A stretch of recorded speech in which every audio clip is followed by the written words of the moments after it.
I bought Hollow Knight Silksong at release, and I currently have less than 3 hours total in the game because I've just been so busy.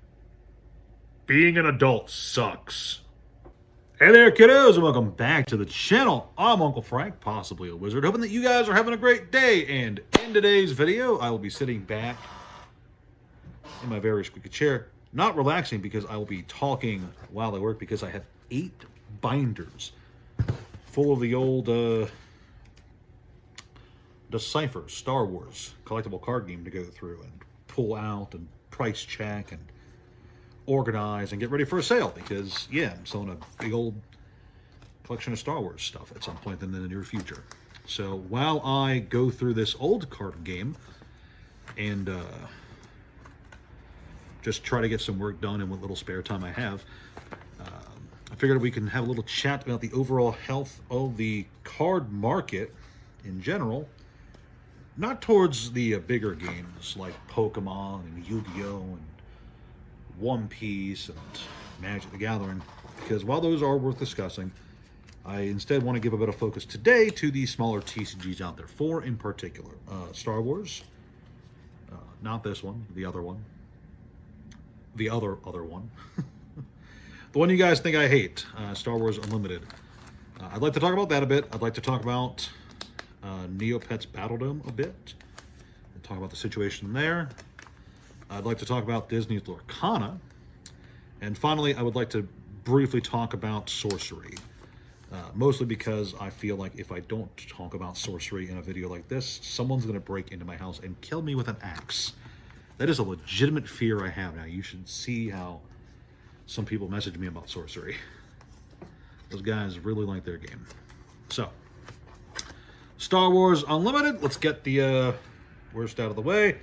It's got a new set coming. I believe it's called Lawless Time or something along those lines. And unless I'm mistaken, MSRP for Star Wars Unlimited Carbonite boxes is $300 and regular boxes is $150. And for Lawless Time at pre-sale, which is usually the time where prices are at their highest for most other card games, at pre-sale, Carbonite boxes are dangling somewhere between $220 to $230. And the regular boxes are around $80 to $90, which is not great. And I know that I sound like a broken record harping on and on about how the game is underperforming, but it is a legitimate concern because, you know, game stores, the guys who get the products that you guys want to buy so much, they base how much they order of the next set based on how much the current set, how well the current set's doing. And if current boxes aren't doing all that hot, they will order less of the next thing, regardless of their personal emotions towards the game. You know, if it ain't doing too hot, they don't want any more of it because they don't want to risk being straddled with inventory they can't sell. We see this in any market, not just the world of collectibles, right? If you got too much apples as a grocery store, you're not going to buy more apples next week, right? A good comparison, I think, is Yu-Gi-Oh! Yu-Gi-Oh! For years now has had failing and flailing box prices that struggle to stay even a third of MSRP release prices, with value constantly lost and stores hemorrhaging money, keeping Yu-Gi-Oh! Afloat. The difference, I think, between Yu-Gi-Oh! And Star Wars, however, is the sheer size of the Yu-Gi-Oh! Player base. Yu-Gi-Oh! Has built up a player base for nearly 20 years, up until like 2019, 2020. And has some really loyal fans who have been playing this game for, some of them 2 decades, you know? So I think when it comes to the bad spot that Yu-Gi-Oh! Is in right now, which has been going on for a while, don't get me wrong, I think part of the reason they can weather the storm is just the sheer size of the player base, whereas Star Wars Unlimited doesn't have that. Star Wars Unlimited is a relatively young game that does not have the relatively massive player base that Yu-Gi-Oh! Has. And I hope that changes. I hope it weathers the storm. But right now, as I've been saying over and over on the channel, it does not look that great right now. So, hey, bit of brightness. If you're a Star Wars Unlimited fan, then the boxes are on discount, right? Moving on before I harp on for Star Wars the entire time. Let's talk about Neopets a bit, and more bad news here. I wouldn't say bad news, just my overall negativity towards the current status of the game. Not the game itself. I do like, I've said this before, Battle Dome is like one of my better liked TCGs on the market right now. I'm a huge fan of it. I like Neopets as an IP. I'm always happy to have more excuses to play with my little Neopets. And I do hope that the game is around forever, right? But man, does it feel like Upper Deck is against it. Because there's a whole new set. I think it's called Void Within. And I found out about it basically like the day or so after release. And this is just part of their whole... It's Upper Deck, right? Yeah, it's Upper Deck. I have a deck box hanging up here. It is Upper Deck. It just feels like they're allergic to advertising their card game. And putting it out there and getting more eyes on it. And part of it's Upper Deck, part of it is also TCG Player. The game is not on TCG Player. A lot of card games are not on TCG Player. That's something I actually bemoan about the website in general. Instead of putting Funko Pops and magazines and history books and whatever on the website, because those are comic books I think were on there for a bit too. Instead of all that stuff that doesn't belong on a TCG website, they should have all the TCGs that come out ever, in my opinion. Yes, even the Japanese exclusive TCGs. Like Rush Duel. And yes, even dead TCGs like Star Wars. I think it would be really cool if TCG Player could become the de facto TCG marketplace, period. But as it is now, currently Battle Dome is not on there. So Void Within boxes are currently around, I want to say 85 or 75 a box, something like that. 75 to 85 a box, which is not terrible, all things considered. It's not amazing. They're not a bazillion dollars a box, not going to the moon. It's not terrible. But what is a problem I've noticed is that as boxes get older, they are trending downwards as the overall reach of the game becomes a problem, with fewer eyes on it than other card games, and with what seems like an almost intentional desire to not advertise the game. Older boxes are sitting on shelves unsold as people get what they want. They get their collections and they move on. The only reason to open Defenders of Neopia, I suppose, is if you're looking for the alt art Jadora fairy card, right? Which, don't get me wrong, it's a nice card. But if you're not particularly hankering to pull it, you're not going to be cracking boxes at this point. So boxes for the oldest set, Defenders, has gone down to like 50, 60, which is not great. But I'm hoping that that turns around. Like I said, I'm hoping that it goes on TCG Player at some point.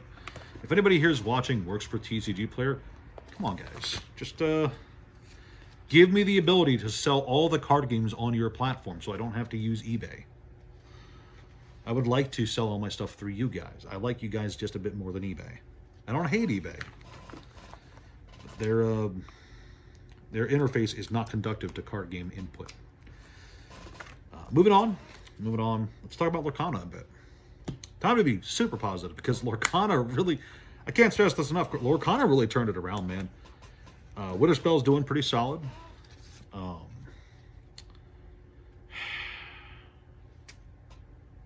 Winterspell's doing really good. I suppose let's talk about Fabled first, and then we can talk about Winterspell. Winterspell's the newest set. Fabled is 2 or 3 sets ago. Fabled's doing great, especially the Illumineer's Trove, which is like bouncing off $100, which is really, really good for an ancillary product, effectively. There's a lot of excitement for the iconic Mickey Mouse card, which just seems to be in its own price category now. As far as Lorcana cards is concerned, it's like $1,500. That's crazy. But with that kind of big number comes a lot of positivity, a lot of hype. It does seem like more and more people are buying into various Lorcana sets, especially Fabled, which, like I said, the game really took a turnaround, which is good, awesome for them, with Fabled seeming to lead the charge right now. The newest set, Winterspell, as a consequence of the overall turnaround of the game towards healthy and happy and bullish. Winterspell's looking pretty good. Trying to think of what to say about Winterspell specifically besides I suppose we could talk about the Enchanteds quickly. Like all the other Lorcana sets, there are Enchanted. They are the most desirable cards in the set. There's a lot of excitement about those. They're very collectible still. What I think is interesting about Winterspell is the fact that the big card in the set is not the Elsa card. There is an Elsa Enchanted card in the set, but it's the Moana card that seems to be the most exciting, with the Pocahontas card in second place. Now that's interesting, not because, you know, I don't know anything about the meta. I don't know anything about how the game is played. You know, I know the rules, but I don't play the game actively, so maybe it's a meta reason. But I was under the impression for a bit that Elsa and Elsa cards were kind of treated like the Charizards of Lorcana as a while. I mean, the first set had its Elsa as the big card in the set. Plenty of other follow-up sets have had Elsa cards, which had a lot of desirability and demand for them. So I had been led to believe, or at least I had believed myself, that Elsa cards would always be the most desirable cards in a given set when available. But no, there's the Moana card is doing the best here. So that's pretty neat.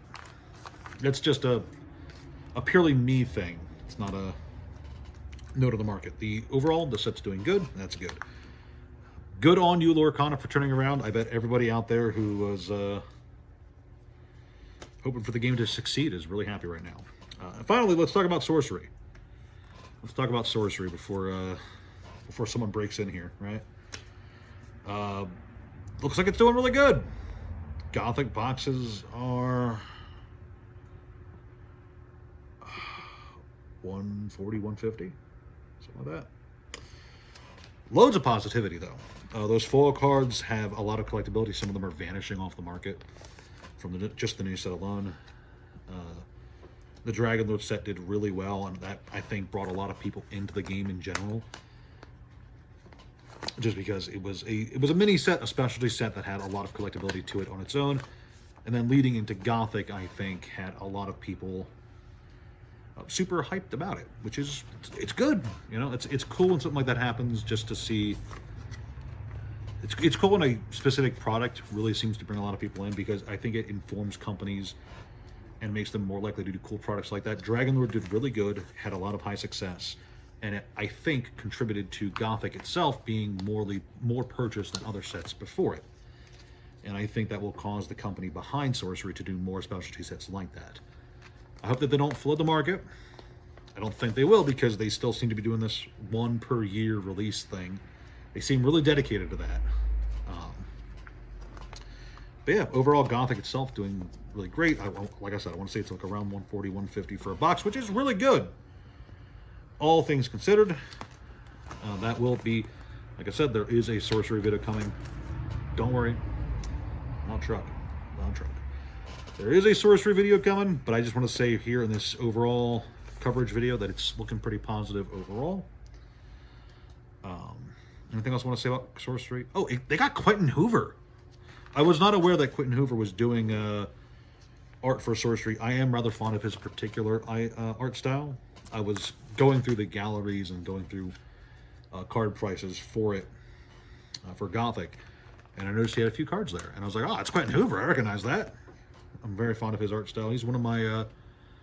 he's up there with the Foglios, RKF, and Therese Nielsen, in my opinion. He's really nice. I like the style. I like those stylized artists. Richard Caden Ferguson does really nice stylized art. The Foglios do really comical but really cool stylized art. And of course, Therese Nielsen is one of my favorite artists of all time. It'd be kind of cool if there was a Therese Nielsen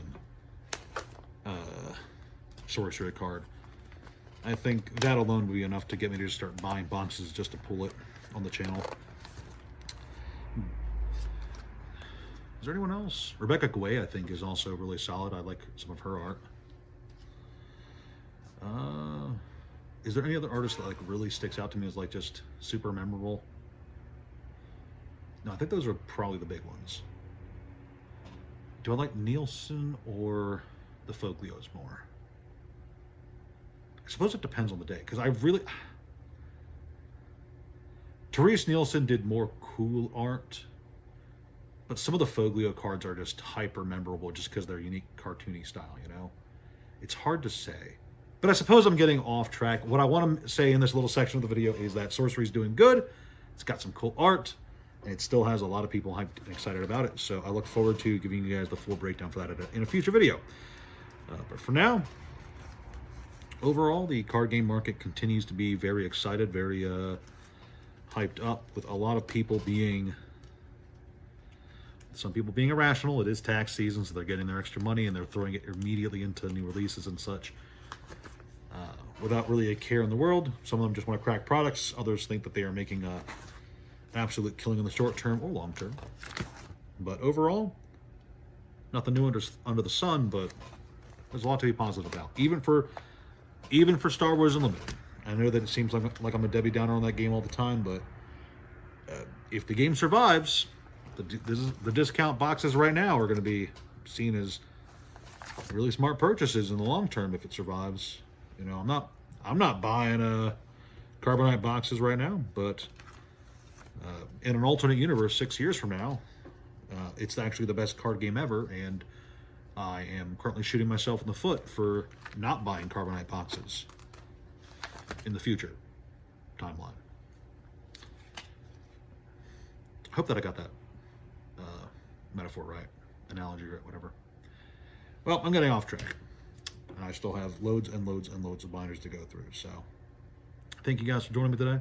Please like, share, subscribe. Leave a comment down below if you agree with any of my analyses, disagree with any of my analyses, think I am in fact a wizard, in which case a magical curse is on its way to you. Check out the Discord, check out the Patreon. Thank you guys so much for watching, and I'll see you next time. Ciao.